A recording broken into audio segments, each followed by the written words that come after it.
ప్రభుత్వ విద్యలో తల్లికి వందనం అనేది ఒక భాగం.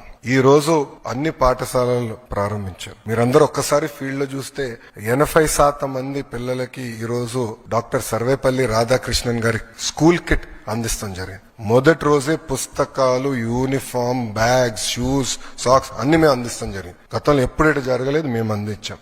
ఆ 20% కూడా 20వ తారీఖు లోపల ఆ పిల్లలకి ఈ స్కూల్ కిట్ అందిస్తాం. గతంలో ఇంటర్ పిల్లలకి స్కూల్ కిట్ అనేది తీసేశారు. ఏప్రిల్ మాసంలోనే ఏ పిల్లలైతే ప్రభుత్వ జూనియర్ కళాశాలలో చేరారో వాళ్ళకి స్కూల్ కిట్ ఏప్రిల్ మాసంలోనే కూటమి ప్రభుత్వం అందిస్తాం జరిగింది. అంతేకాకుండా మేమందరం చర్చించి, నాదెండ్ల మనోహర్ గారు నేను చర్చించి పిల్లలకి సన్న బియ్యం ఇవ్వాలి మధ్యాహ్న భోజనం పథకంలో అని నిర్ణయం తీసుకుంటాం జరిగింది. దాంట్లో భాగంగా ఈ రోజు మేము అది కూడా మధ్యాహ్న భోజనం పథకంలో అమలు చేస్తాం జరిగింది. మూడో చాలా కీలకమైన సంస్కరణ మేము తీసుకొస్తాం. అదేంటంటే 1 క్లాస్ 1 టీచర్ మోడల్. ప్రాథమిక పాఠశాల అంటే ప్రైమరీ పాఠశాలలో ఒక్కసారి కానీ చూస్తే కూటమి ప్రభుత్వ అధికారంలో వచ్చినప్పుడు కేవలం 1200 పాఠశాలలు 1 క్లాస్ 1 టీచర్ ఉన్నాయి. అంటే ఫస్ట్, సెకండ్, థర్డ్ గ్రేడ్ ఉంటే ఒకే టీచర్ ఉండేవారు.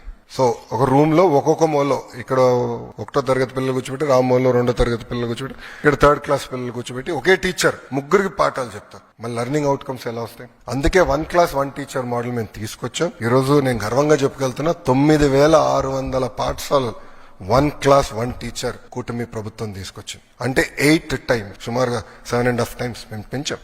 1 క్లాస్ 1 టీచర్ అనేది మా నినాదం. అప్పుడే లెర్నింగ్ అవుట్కమ్స్ అనేది బాగా వస్తుంది. 1200 పాఠశాలల నుంచి 9600 పాఠశాలలకి ఇది తీసుకెళ్తాం జరిగింది. ఇంతేకాకుండా 4వ కీలకమైనది, మొన్న మీరు బడ్జెట్ లో చూస్తే ఆర్థిక శాఖ మంత్రి గారి సహకారంతో ప్రభుత్వ పాఠశాలలన్నిటికీ ఉచిత కరెంట్ మేము రచిస్తున్నాం. సో అక్కడున్న హెచ్ఎం గారు కానీ ఉపాధ్యాయులు కానీ కరెంటు బిల్ గురించి ఇబ్బంది పడాల్సిన అవసరం లేదు, నేరుగా ఉచితంగా చేస్తాం జరిగింది. సో ఈ 4, ఎందుకంటే తల్లికి వందనం కింద ఈ 4 కొట్టుకుపోతాయి.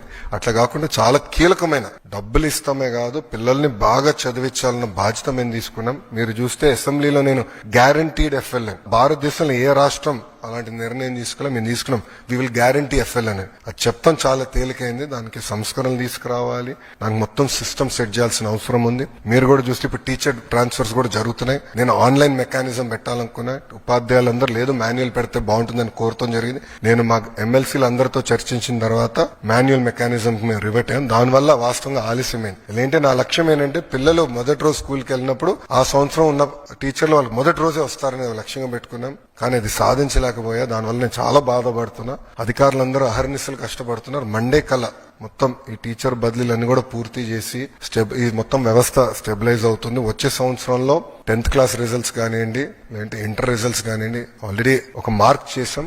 దానికన్నా బెటర్ చేయాలని లక్ష్యంతో మొత్తం విద్యాశాఖ అహర్నిశలు కష్టపడుతుందని ప్రజలు తెలుపుకుంటూ